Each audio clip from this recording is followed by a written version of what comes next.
Nah, pembahasan selanjutnya ini aku mau nanya mengenai timnas U17 yang kemarin baru melakukan uji coba dengan Barcelona. Kita tahu hasilnya 0-3 untuk kemenangan Barcelona.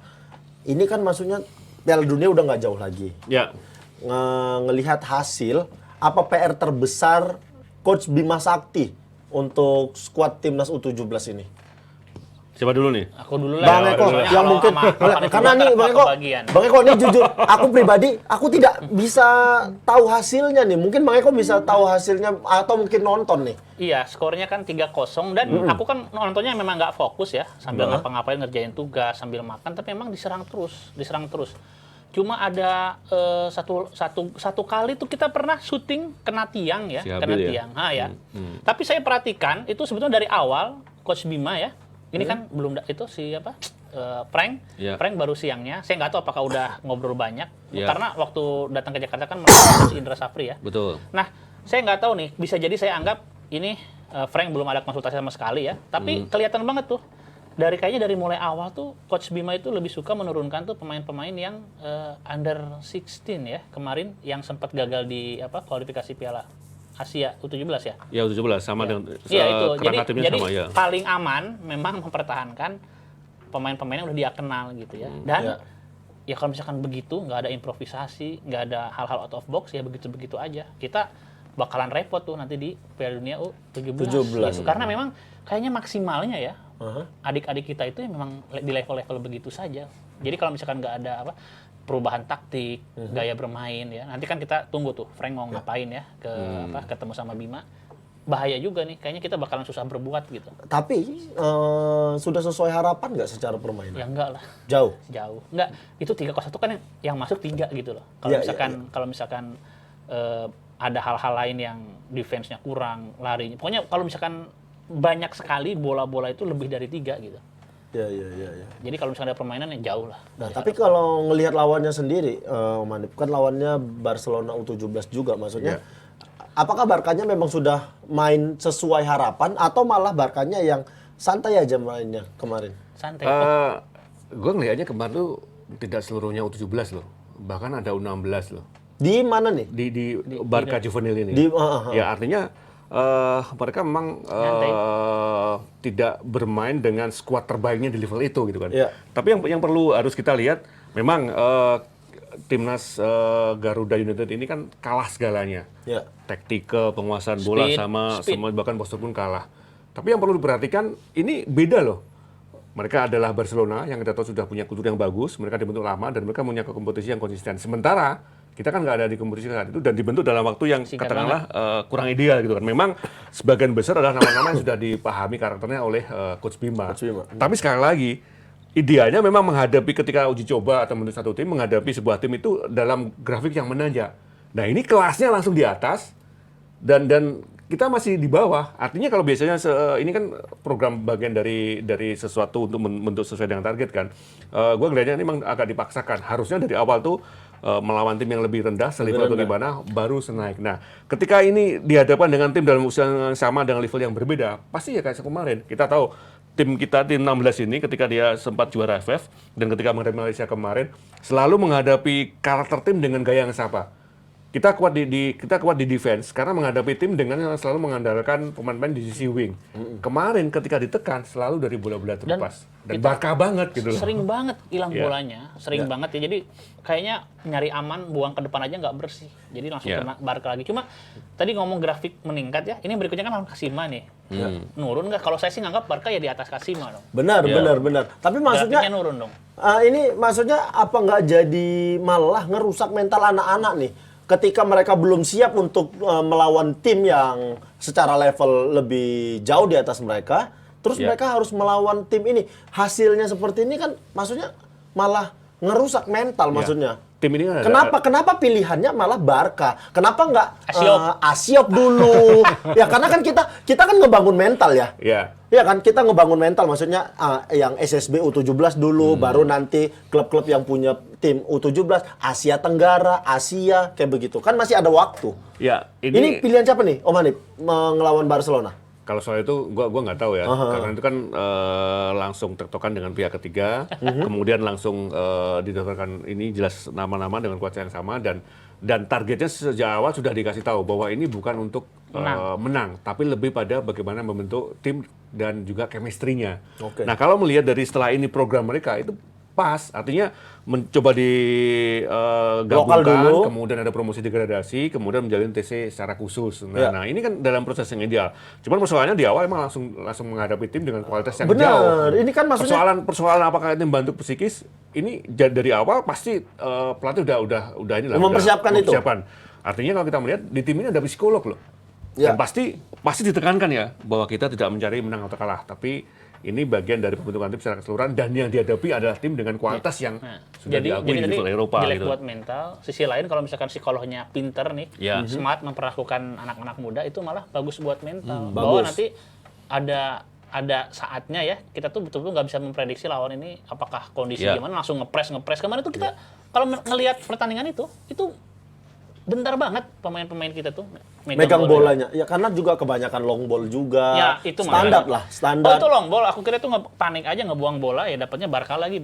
Ya itu long ball karena itu mereka mungkin berpikir kalau ini nggak aku buang nanti nyangkut di aku yang salah. Mending bolanya aku buang jauh. Ya. Tiga gol itu dikit banget, termasuk dikit lah. Nah, kalau kita bandingkan nih, tim U16-nya Jepang kemarin kalau kita lihat di beberapa pertandingan sama Korea Selatan. Bagus loh.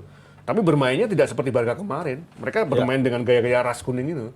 Artinya kalau kita melihat dan mencoba menghitung lawan-lawan, pasti dengan gaya yang berbeda. Memang ini barangkali nanti ini gambaran dari tim-tim Eropa yang kelas Spanyol. Makanya Kasima ini kan, ya itu.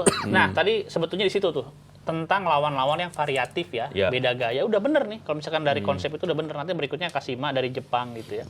Jadi memang harus sering-sering beda-beda gaya tim itu bagus. Apalagi kalau nanti TC di Jerman ya. Kita tahu bahwa tim muda di Jerman klub manapun biasanya karena mereka punya panduan guide yang semuanya sama. Ada kurikulum. Iya, ada kurikulum sama ya. Ya, dari level kemarin bahasanya regional, kalau di kita di provinsi kota itulah sampai dengan atas sama. Dan Jerman itu kan identik sebagai sepak bola yang textbook. Itu Filonesianya Jerman jalan di sana. Gue ngelihatnya ini menjadi salah satu nanti tolak ukur kesiapan secara umum secara keseluruhan.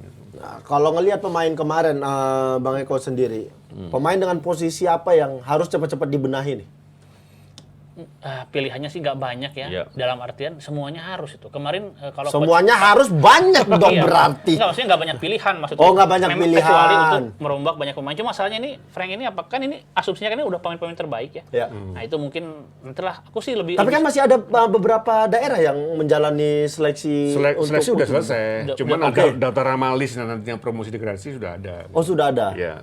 Jadi nggak terlalu banyak pilihan kalau tentang pemain ya. Jadi udah yang sekarang aja dioptimalkan. Tapi kalau ngelihat kemarin main, apa yang posisi mana yang kayaknya ini nggak terlalu perlu dibenahi nih kayak begitu? Nggak ada, sebenarnya dibenahi. Harus dibenahi. Defense jelek, terus yang depan juga buat nerima bola daerah juga sering lepas. Terus umpan-umpan terobosan nggak ada yang dapat. Mau main sayap juga langsung keburu diambil lagi sama pemain Barkanya. Jadi repot juga ya. Maksudnya itu untuk ukuran kita nonton nggak full ya, itu bola itu lebih sering ada di daerah permainan Indonesia itu. Ya terutama proses transisi ya dari defense ketika ditekan itu sangat krusial sekali. Memang lawan memang dua kelas di atas kita lah ya. Tapi kalau melihat bagaimana 3 pemain depan kemarin, sepertinya memang harus ada dibangun chemistry lagi dengan pemain yang lain. Bagaimana ketika tim harus bertahan karena seringkali terlambat dan biasanya ketika menghadapi tim dengan kualitas seperti itu, maka 3 pemain depan ketika dengan 4-3 itu kan bisa menjadi defense yang pertama. Kemarin gak kesulitan di sisi itu. Buat pressing aja kayaknya, nggak tahu ntar jangan-jangan kita datang direktur teknik atau konsultan ya, Frank Wormold itu kita mikirnya taktik apa, jangan-jangan apa coba?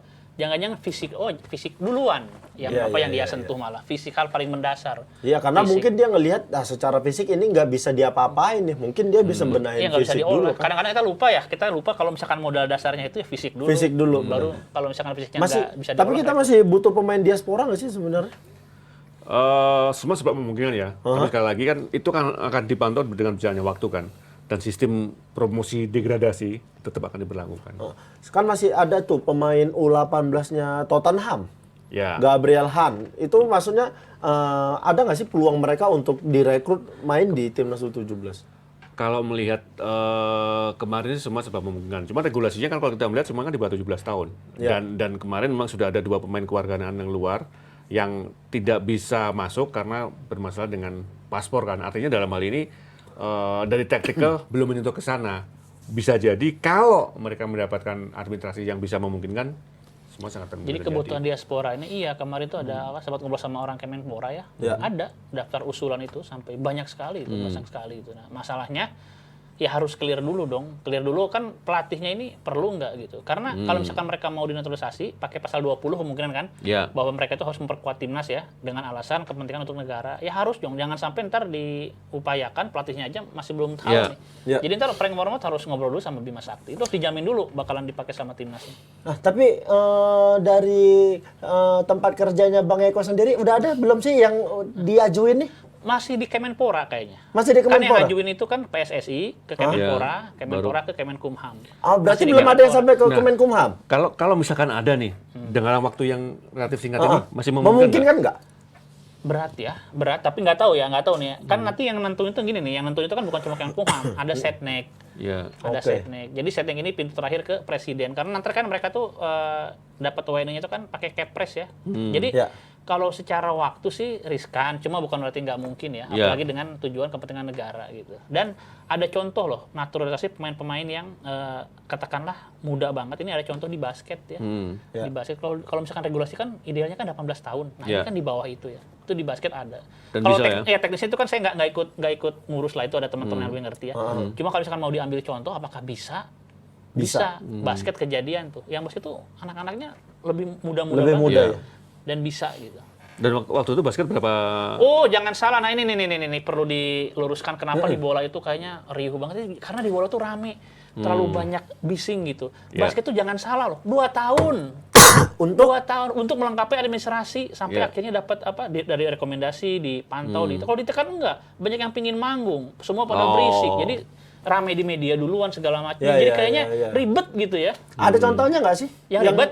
Ada dong. Sandy Walsh, terus Jordi Amat, itu kan rame terus. Ada yang kesini, ada Tapi basket itu kadang ada yang kulihat tidak punya darah Indonesia. Wajar sih dia lama kalau itu kan prosesnya. kaitannya dengan kebijakan. Yang penting kan syarat-syarat perundang-undangannya dipenuhi lengkap. Basket itu jangan dikira hitungan bulan, 2 tahun. Basket itu. Ya wajar sih memang kalau nggak punya darah Indonesia susah memang. Ya. Tapi memang ya itulah, basket tidak lebih famous secara olahraga di Indonesia. Makanya kalau sepak bola karena mungkin ini vibe-nya juga. Ya gini kayak Depdagri nih, diomongin, dibahas, basket kan enggak kan. Nah, tapi kalau ngelihat mental anak-anak kemarin, secara mental mereka mungkin masih sebatas AFF. Memungkinkan nggak hanya dalam waktu sisa beberapa bulan ini melatih mental mereka untuk siap tampil di ajang sepak bola terbesar di dunia untuk kelompok usia mereka. Dengan datangnya Frank, saya kok optimis ya. Lihat tongkongan Frank itu memang Eropa banget ya. Saya lihatnya kok optimis. Nggak tahu, jangan-jangan saya yang kena sindrom inferior. Star Trek. Menganggap kalau bule lebih oke. Tapi dari lihat tongkrongan ya. Terus secara komunikasi dia di beberapa video kan ada ya. Saya pikir bakalan oke lah. Bakalan oke. Saya optimis. Karena kan variabelnya banyak ya. Disiplin, lalu ntar penggembelengan fisik, terus kecerdasan untuk kayak kondisi nih. Aku pernah lihat pelatihannya KNVB ya.